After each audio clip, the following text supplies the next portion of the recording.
Hello, good day everyone. 大家好. And so welcome to the first ever episode of Language Diary. And in this series, sorry, I should look at the camera. I always forget because I feel that if I'm looking at myself in the video, I'm looking at the camera. Okay, so as you can see, I don't do this a lot, so please forgive me if I seem like a complete amateur at this.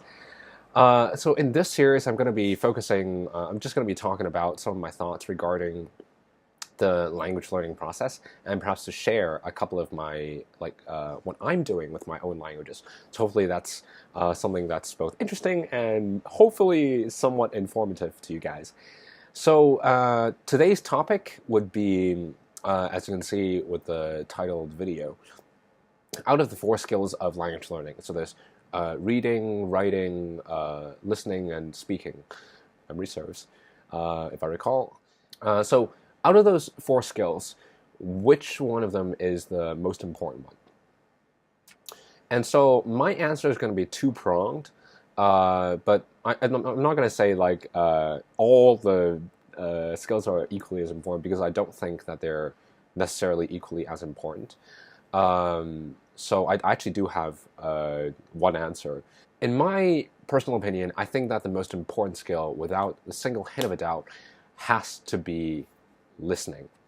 And listening is so important because, mainly because when you're able to understand, a language, that's when you start to feel that you've unlocked, your potential to that language. You've kind of like unlocked a secret door that allows you to access so much more in the language. And so that's reason number one. When you can understand what you hear around you, you can learn so much faster.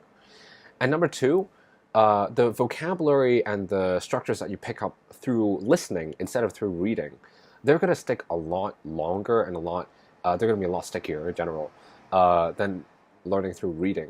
Because if you listen to something and comprehend something, it's going to be comprehension that's contextual, and it's also going to be comprehension that's intuitive. So you understand it at a very deep and probably a very deep level, intuitive level that's close to how a native speaker would understand it. Whereas if you're reading something and you understand a word or a structure, it might not be as close to that core of understanding.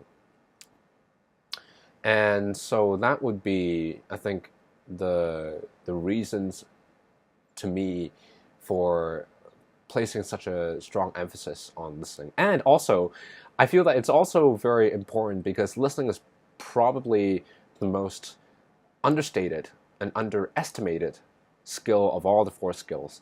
And I feel that it deserves so much more attention and care when it comes to language learning. So yeah, those are my reasons for thinking that listening is the most important. And so, how exactly should we listen? To be more specific, I've kind of like written down 7 stages, quote unquote, that I think that we go through when listening. And so, yeah, I'd love to share those with you, and perhaps you can see if that makes sense and that resonates with what you're doing to train up your listening.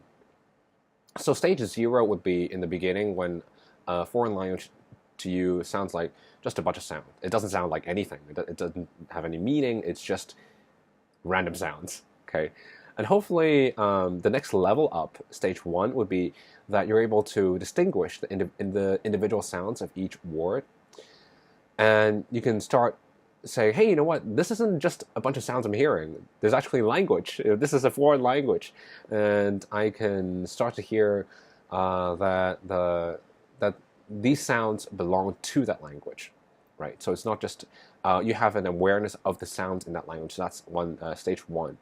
Stage 2 is when you're on top of being able to say that, okay, so those are actually sounds in that language. You can say, hey, I could actually catch a couple of words in terms of what I just heard, right? I can effectively, grab a couple of words and start understanding a little bit of what people are saying. So in other words, you're able to start establishing word boundaries.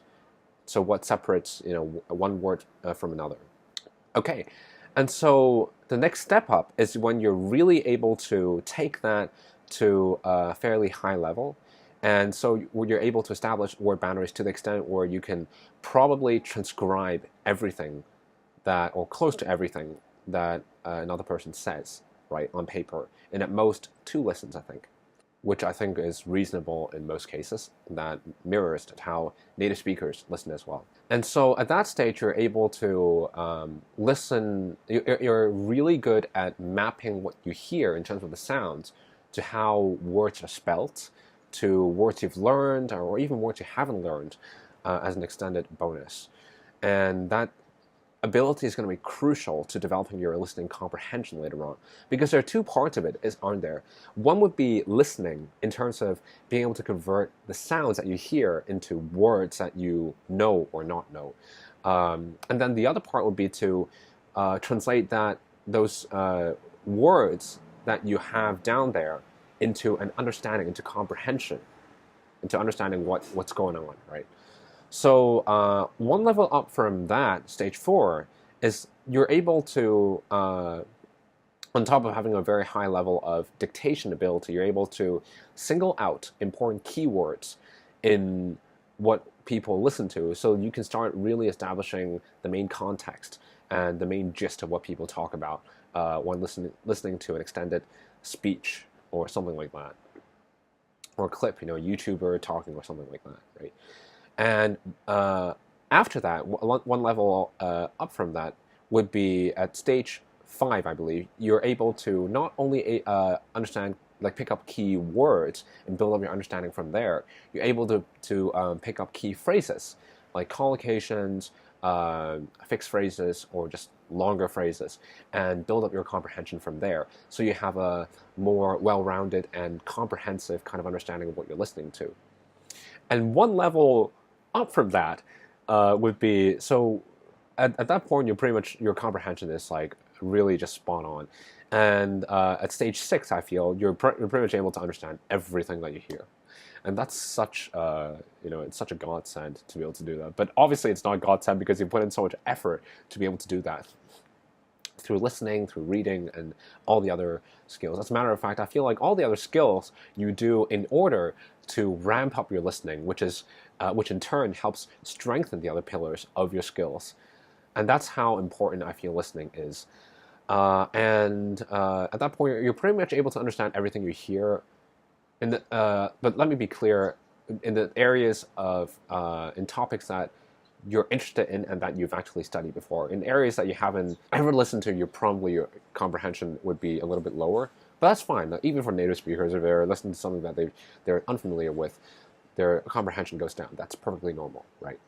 And so last but not least, you've got the ultimate stage, the 7th stage, which I take it to interpret as the ability to distinguish the subtlest of nuances when listening. You're able to pick up things like double entendre, double meaning, metaphors, or maybe even sarcasm and stuff like that. You're able to not just understand things at a surface level, you're able to understand highly figurative language, and fairly quickly as well, given how fast a lot of languages are, especially in comparison to English, which is why I feel like English speakers have a lot of trouble, I think, understanding other languages, just because they're so much faster than English, right? I think virtually every single language on this planet is faster than English. Okay, so that would be my answer to that question. The second prong of my answer to that question is, after listening, the skill that's most important to you really depends, I think, on what your goals are and where you're at. So for example, if you're like me and you don't have a lot of opportunities to actually use those languages that you're studying, perhaps I feel writing would be a really good way to fill in that void, because you're going to have an opportunity to strengthen and reinforce vocabulary that you might not have a lot of opportunities to use, right? Or you can practice monologuing with yourself. Or you might decide that you feel that speaking is important. If you do have the opportunity, or you might need to speak a lot because you're in that country, then speaking might be your #1 priority after that. Number 3, reading could be something that you might want to focus on, especially when you're moving from beginners to an intermediate stage, and you really need to get used to and get comfortable with seeing that language, right? So that's something that it really just depends on where you're at and what your goals are. So that would be my two-pronged, I think, answer to the question, which skill is the most important skill of the 4 skills? Okay, so that is that. Oh, and I feel like at the end of each episode, if you can call it that, I also want to share with you guys perhaps an exercise that you can do so you can just you won't just be listening to me ranting on about a topic. You're actually hopefully picking up something useful that you can apply to your own language studies. So today's exercise is going to be I would like to challenge you to pick a clip from your favorite YouTuber in the language that you're learning, or maybe a news clip or a drama clip. Depends on what you like. Like for me, I pick like news because dramas and YouTubers are actually very hard to understand, right? But news, the language is a lot more straightforward, right? So just pick one of your favorite clips and try to transcribe maybe just 30 seconds to 1 minute of a section of that clip of what you hear. Listen to it again if you need to fill in the gaps that you might have left during the first iteration. And this will essentially tell you how much you can listen to, how good your listening ability is, and how well you can comprehend, right? So that's my challenge for you today, and that's about it in terms of time that we have for today. Thank you so much for tuning in, guys. Start of a new series. I hope you guys will enjoy the content to come, and I look forward to sharing more thoughts with you guys and hopefully my own forays into language learning. All right, that's it for me for now, and I will hopefully see you guys in a different episode. Thank you for watching once again, and bye for now.